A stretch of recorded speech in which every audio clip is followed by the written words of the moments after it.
Bonjour les petits loups, bienvenue, welcome une fois de plus dans l'atelier de Taskiller 85.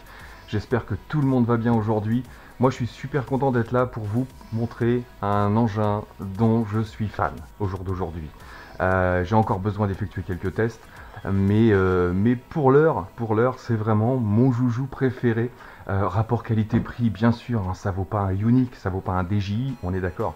Mais pour le prix, entre 100 et 150 euros, on a vraiment un beau bébé. Je vous présente le Flanker. Le W606.5, c'est-à-dire celui qui est arrivé juste avant le Q-Fly, qui est là, de chez Wayung Toy. Donc aujourd'hui, merci à Wayung Toy, merci à Ali de m'envoyer ce bébé encore une fois.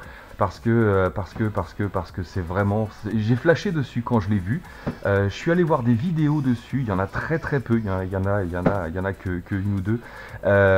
Mais en fait, ceux qui l'ont testé n'ont pas bien étudié la notice parce que ils l'ont craché à chaque fois. Voilà, cet engin est particulier, mais il est génial. Alors, je vais pas vous faire attendre plus longtemps. Il est déjà sur mes étagères. Je vais vous le sortir. Voilà le Flanker et sa télécommande.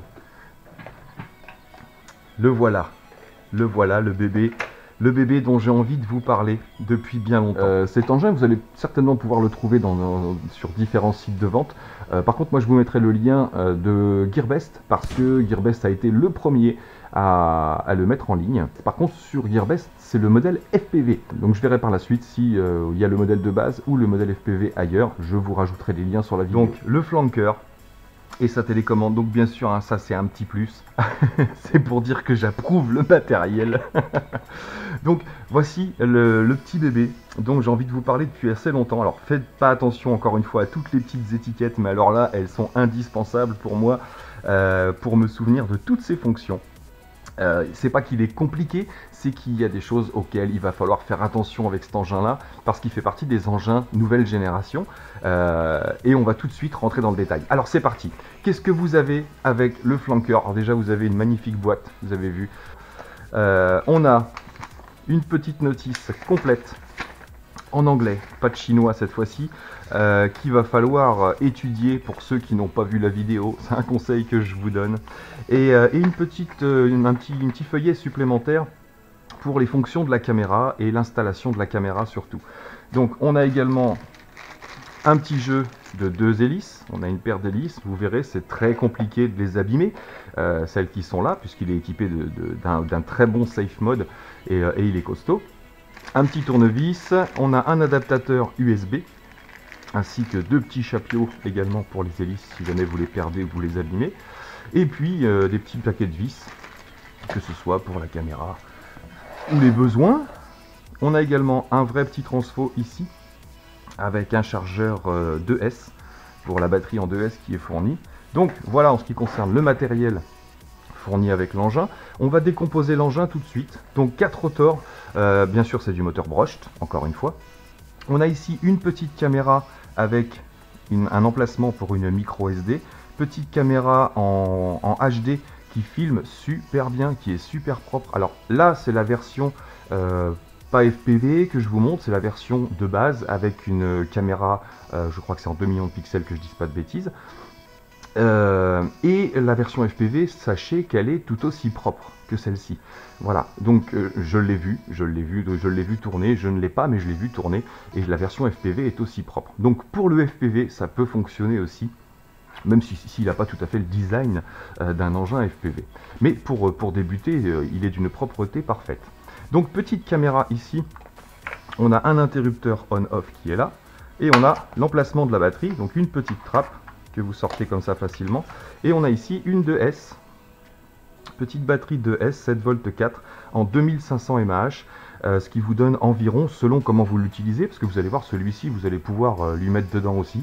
C'est un engin hyper polyvalent, dans le sens où vous allez pouvoir faire des photos et vidéos ultra propres et cadrées grâce à la caméra que vous pouvez diriger par la télécommande, au bas bien sûr, pas droite-gauche.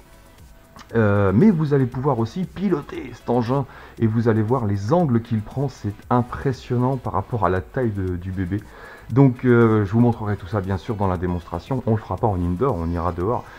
Aujourd'hui c'est pas mal, donc si tout va bien, il y a un petit peu de vent, si tout va bien, je vous fais ça dans la foulée. Donc la batterie, en fait, bon, rien de spécial à voir ici, mis à part qu'on a pas mal de place. On a les deux branchements pour la caméra qui sont là.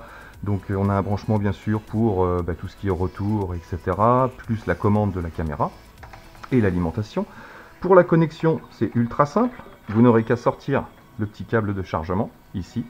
Bien sûr, mettez le rouge avec le rouge, le noir avec le noir. Il n'y a rien de plus simple. Clac, il est connecté. Donc là, je vais le connecter pour vous montrer vite fait les fonctions de l'engin. Ensuite, vous replacez votre fil à l'intérieur du bestiau et on replace sa batterie par-dessus, tout bêtement. Et on voit qu'on a encore de la place sur les côtés. Donc il y a moyen d'installer une batterie pas plus longue, mais plus large et plus épaisse. Ensuite, on replace sa trappe tout simplement ici. Et on clipse. Donc c'est bien tenu, c'est bien costaud, pas de risque d'ouverture de trappe, etc. Donc voilà, donc je ne sais pas ce que vous en pensez, voilà la finition de l'engin. Comme je vous en avais peut-être parlé un petit peu, ça ressemble énormément, je ne sais pas si vous l'avez vu, mais si vous allez fouiller sur le net, vous allez voir qu'il y a un ingénieur allemand qui a dessiné, qui a imaginé ce que pourrait donner le drone Apple. Si je peux, je vous mettrai une petite incrustation là. Et franchement, qu'est-ce qu'il est beau. Même moi, je kifferais de l'avoir, ce drone Apple, mais il n'existe pas. Donc, il a juste fait un dessin pour imaginer comment il pourrait être. Il a même imaginé les fonctions de l'appareil. On voit que ça ressemble un petit peu. On est dans un design super élégant, super propre. Les finitions sont magnifiques, il n'y a rien à dire au niveau du plastique utilisé. Donc voilà, Wayung Toy, j'ai envie d'applaudir parce qu'il travaille vraiment bien. On va s'intéresser à la télécommande. Il reste là. Cette télécommande est ultra complexe, mais très simple à utiliser. Alors on a une télécommande mode 2. Donc on a un throttle ici sans retour de force, bien sûr, très précis. Je peux vous dire que les commandes sont très précises sur cet engin-là. Vous pouvez y aller autant tout doucement, la réponse est instantanée. Et autant vous pouvez mettre dedans, et là je vous dis que ça quoi. Alors on a un bouton mise en route on-off ici. On a un bouton Return to Home ici, en accès direct. La même chose qu'il y avait sur le Q-Fly, c'est très intéressant. Parce qu'on n'a pas besoin de chercher, si on a besoin de revenir, on sait que c'est là, c'est ultra rapide à utiliser. On a ici la rotation de la caméra. Tac. Donc mise en route. Les diodes sont magnifiques. J'allume la télécommande ici et on va prendre le contrôle, puisqu'il faut prendre le contrôle. Faites-le doucement, hein, ce mouvement, haut, bas, parce que ça permet également sur beaucoup d'appareils, pas sur tous, mais sur beaucoup d'appareils, de calibrer la télécommande. Pendant que vous mettez en route et que vous prenez le contrôle de l'engin, ne touchez pas au stick pendant que ça se calibre, et je vous dis, prenez bien le temps de faire haut, bas, puisque c'est ce qui va calibrer la puissance de votre appareil pour la télécommande. Donc faites pas juste comme ça, histoire de prendre le contrôle. Il y a une utilité à ça. Donc la télécommande, on en était là. Donc là, ici, je vous parlais de la rotation de la caméra. Donc regardez ce qui se passe. Hop, ici, on peut descendre vraiment pour regarder le sol. On n'est pas tout à fait à 90 degrés, mais pas loin. Voilà, là on est au maximum. Ensuite, je remonte ma caméra. Quand on est au niveau de la petite flèche, hop, quand on est au niveau droit ici, on est en mode, j'ai envie de dire, normal pour pouvoir se balader et faire de la prise de vue. On est presque à l'horizontale. Si vous voulez faire du FPV, vous aurez juste à continuer à tourner un tout petit peu, tac, ici, de façon à remonter légèrement la caméra. Voilà le point maximum qui suffit largement pour faire du FPV. Donc là, bien sûr, vous verrez les hélices, hein, mais c'est le principe du FPV. Voilà. Donc l'orientation de la caméra, ça c'est vu. Tac, je vais lui insérer une petite carte mémoire au cas où nous aurions besoin de faire un test. Alors super facile d'accès, ça aussi j'aime bien. Pas besoin de tripatouiller tout dans tous les sens. Donc on a la caméra qui est en place. Alors ensuite, on va s'intéresser à tous les petits boutons qui sont là. On a un bouton ici vidéo, photo, c'est-à-dire un appui court, vous allez prendre une photo, on va le faire tout de suite. Regarde-moi, un appui court, tac. Alors je sais pas si vous le verrez, mais la caméra a eu un changement de couleur. Je sais pas si vous le verrez bien, c'est pas évident avec la lumière. Alors, clic, Voilà, vous voyez, il y a eu un petit clignotement un peu plus clair. Et si je maintiens pendant 3 secondes, tac, là on a un double bip. Et là la caméra est en train de filmer. Donc je vous laisse apprécier les images de la caméra. Voyez la qualité du rendu de la caméra, donc on va voir en plein vol. Tac, et on a également le son, puisque là je vous mettrai aussi du son de la caméra, je pense. Tant pis si je me trompe, mais vous verrez qu'on a également le son de la caméra. Alors bien sûr, quand les rotors y tournent, vous attendez pas à capter du son, hein, bien sûr. Donc on va arrêter la vidéo, je maintiens. Tac, et normalement la vidéo, oui, c'est redevenu vert foncé. Ici, ce sont les flips. Oui, parce qu'on peut flipper avec cet engin-là. Et ça, vous allez flipper, je vous l'assure. Ensuite, on a, donc ce bouton est un bouton de trim de base, avant-arrière. Bouton de trim droite-gauche. Transition droite-gauche. Normal. Ici, c'est un trim particulier. On va y revenir. Et ça, c'est le trim pour les rotations. Celui-ci est normal aussi. On a ici un bouton Headless Mode. Donc c'est bien indiqué sur la télécommande. Moi, j'ai mis des repères un peu plus gros, de façon à ne pas chercher. Mode Headless Mode. Donc là, juste un appui court, l'engin va se mettre à clignoter. Vous avez vu ces LED? Vous avez vu cet éclairage? Franchement, si c'est pas smart, ça, c'est vraiment du pur propre design. Personnellement, j'adore. Quand vous volez de nuit avec ça, franchement, vous passez pas inaperçu. Bref, donc je sors du mode headless, tac, ici. Bien sûr, il faudra le calibrer. Je vais vous parler tout de suite des calibrations. Donc le C pour moi veut dire compas et le G veut dire gyroscope. Donc vous calibrez le compas avec les deux dans le coin droit, ici, pour l'orientation headless, et vous calibrez le gyroscope, surtout. C'est super important de calibrer cet appareil-là, surtout qu'on a un décollage-atterrissage automatique. Donc calibrez bien votre appareil sur une surface plane avant de faire un décollage automatique. Si vous décollez en manuel, c'est pas grave, vous allez pouvoir récupérer tout de suite s'il prend un mauvais angle, mais après vous allez être obligé de mettre du trim pour récupérer votre mauvais calibrage. Donc calibrez bien votre appareil sur du plat, j'insiste énormément sur ce point-là. Ensuite, en dessous, nous avons le Altitude Holding. Oui, parce que cet engin... Comment j'ai eu peur. J'ai pensé plus qu'il était en route. Ça fait flipper. J'ai tout fait voler. Ah, la cascade, mon Dieu. Donc cet engin, et j'ai failli avoir un accident de travail. Donc cet engin est en contrôle normal, vous l'avez vu. Par contre, on peut passer en altitude, en maintien d'altitude à n'importe quel moment. C'est-à-dire, vous êtes en mode manuel, vous montez, vous décollez, vous jouez un petit peu. Et là, vous avez besoin de prendre un beau panoramique, une belle photo, une vidéo. Et bien à ce moment-là, vous n'aurez plus qu'à appuyer sur le Altitude Hold. Et là, votre throttle n'aura plus aucune incidence. Votre engin va rester à la hauteur spécifiée. Vous pourrez faire du droite-gauche, avant, arrière, et même de la rotation sans problème, mais vous n'aurez plus de puissance sur le throttle. Le conseil que je vous donne, c'est que l'altitude à laquelle vous êtes monté quand vous avez bloqué votre altitude, ne touchez plus au throttle. Pourquoi? Vous risquez pas de tomber, mais si jamais vous décidez d'enlever le maintien d'altitude, si jamais vous avez mis votre throttle à 0, vous vous doutez bien, et c'est le problème qui s'est passé avec pas mal de youtubeurs, si vous enlevez le maintien d'altitude et que vous êtes à 0, ben forcément l'engin il va tomber, c'est logique. Donc pensez bien, quand vous montez ici, quand vous mettez votre puissance là, et que vous mettez en maintien d'altitude, ne touchez plus à votre throttle, ou alors, avant de déverrouiller le maintien d'altitude, remettez votre throttle approximativement au milieu, vous allez pouvoir récupérer sans problème. Donc ça c'est le point important. Ensuite, on a ici un mode stop arrêt d'urgence, mais qui fonctionne simplement avec le décollage, l'atterrissage automatique. Quand vous utilisez le décollage et l'atterrissage automatique, vous n'avez plus non plus d'incidence sur le throttle, sauf si vous le libérez.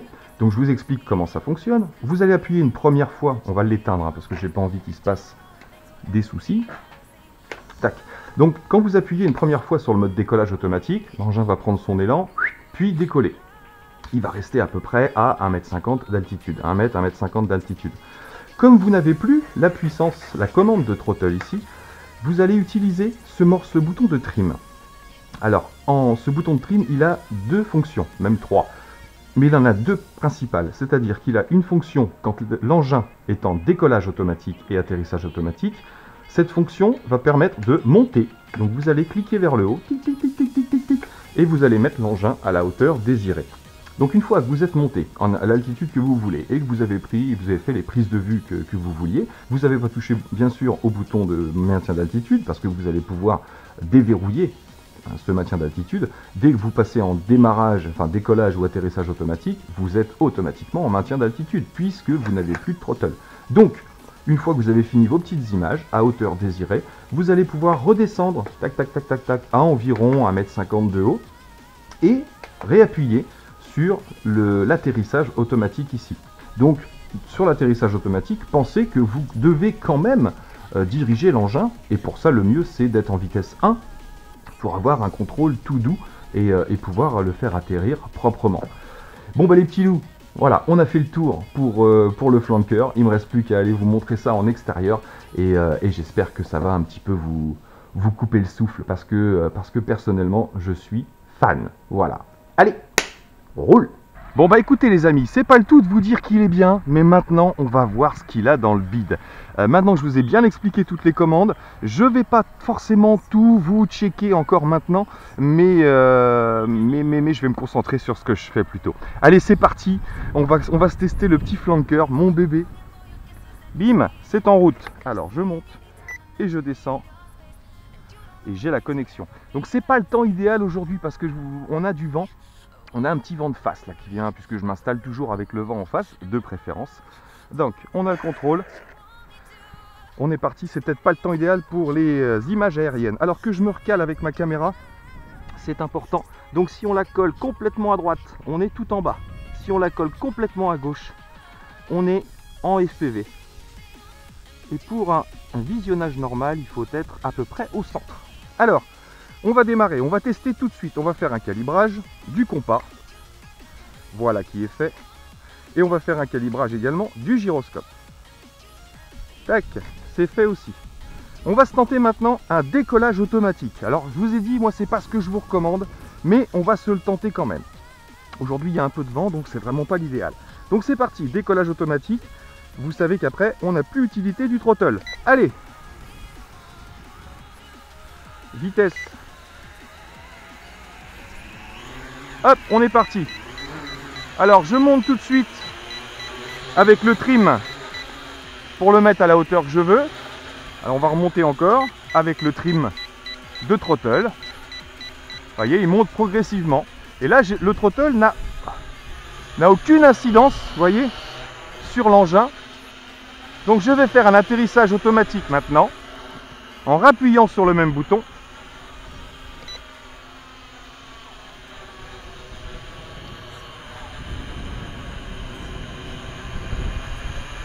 On voit qu'il descend, tac, et dès qu'il touche le sol, il s'arrête.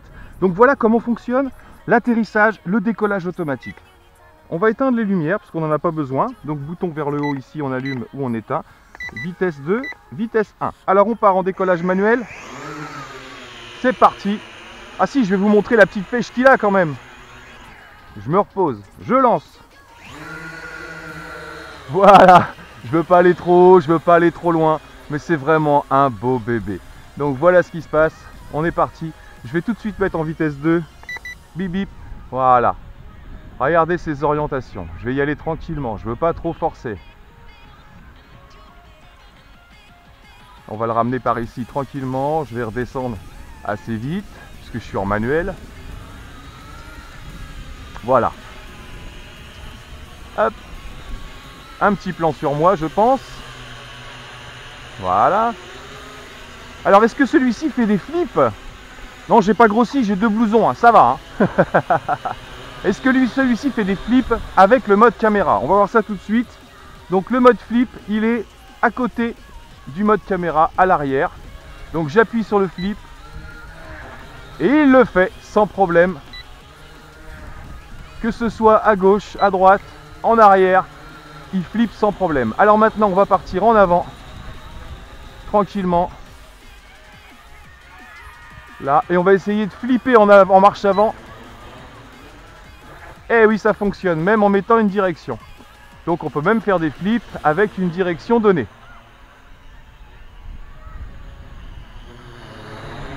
Oh là là, quel engin, mais quel engin, mon Dieu! Il est impressionnant.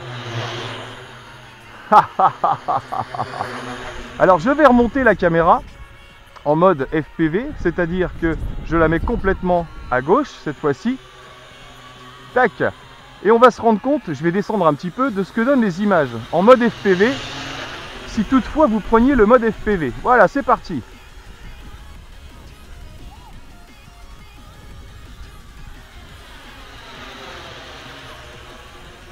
Ah là là là là, j'adore piloter cet engin.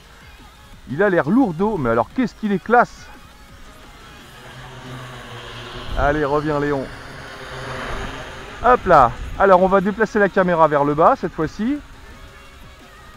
Avec un petit peu d'altitude. Voilà.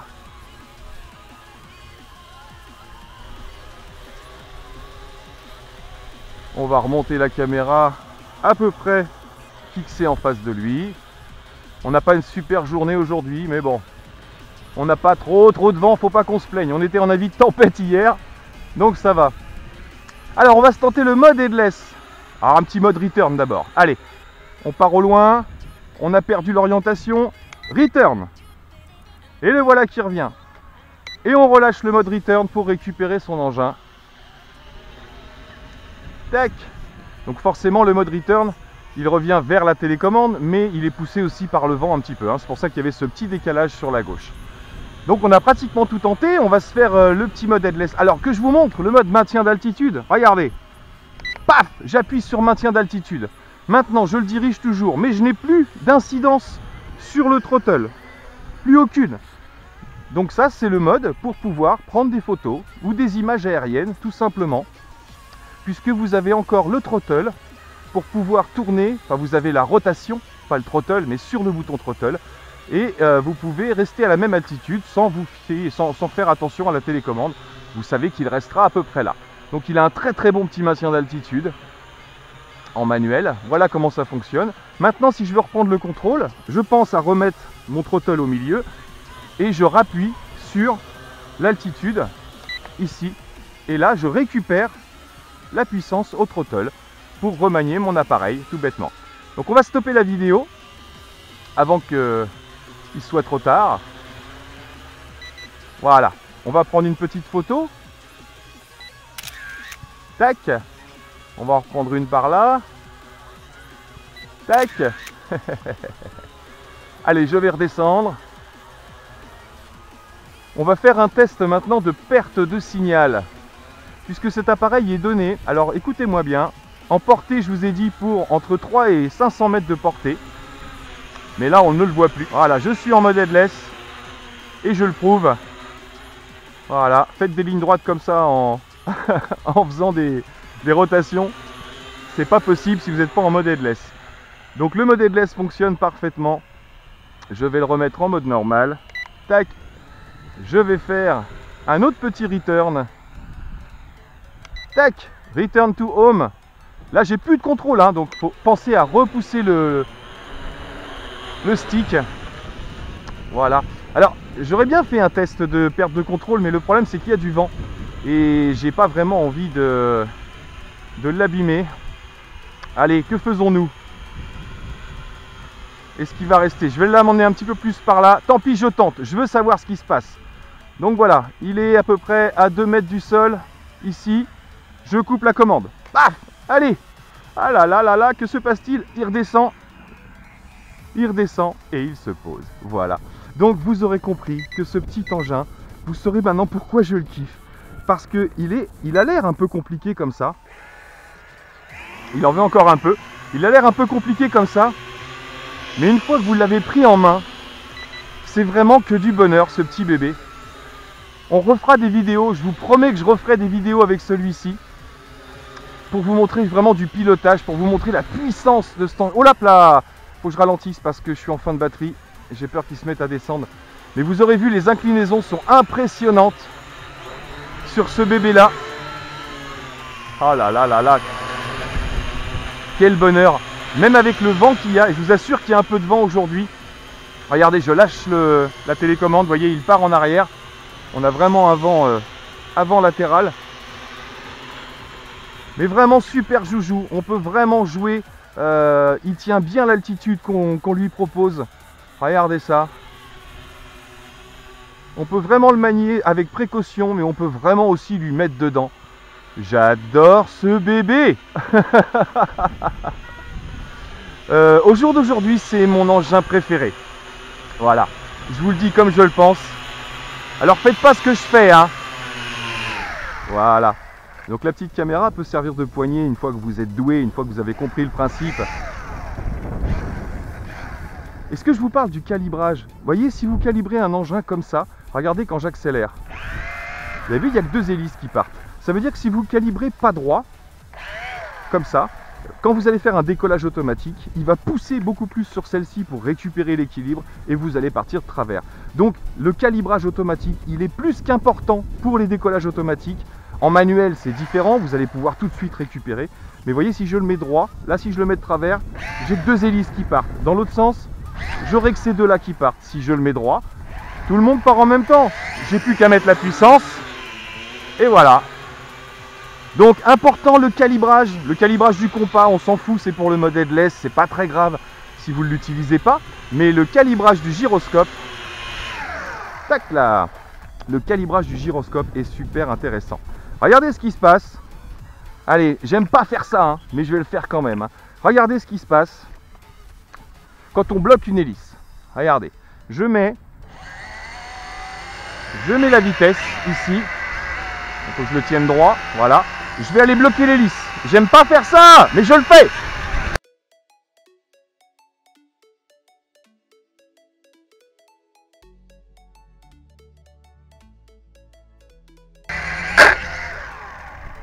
Tac, automatiquement, les moteurs se coupent. Et si vous redescendez, vous repartez, bien sûr. Bon allez, faut que je finisse. Hein. J'ai envie de savoir ce qui se passe en fin de batterie, moi. Hein. Eh ben ça y est, on y est. Vous voyez, je suis à fond de throttle. Il réduit doucement. Donc même si vous êtes assez haut, si vous arrivez en fin de batterie, vous allez avoir une réduction de la puissance qui va forcément vous expliquer qu'il faut descendre. Voilà les amis. Hey, je sais pas ce que vous en pensez. Attendez, je mets le taz à l'endroit quand même. Mais personnellement, j'adore ce bébé-là. Voilà, là-dessus, il me reste plus qu'à vous dire les amis, je suis super content d'avoir ce bébé entre les mains. Et oh là là, le vent se lève, il était temps que je termine. Et bah écoutez, surtout, portez-vous bien. Un petit like, un petit abonnement, un petit commentaire, pourquoi pas. Allez, pensez à moi et puis autant que moi je pense à vous. Allez, à bientôt dans mes vidéos. Ciao, ciao les petits loups.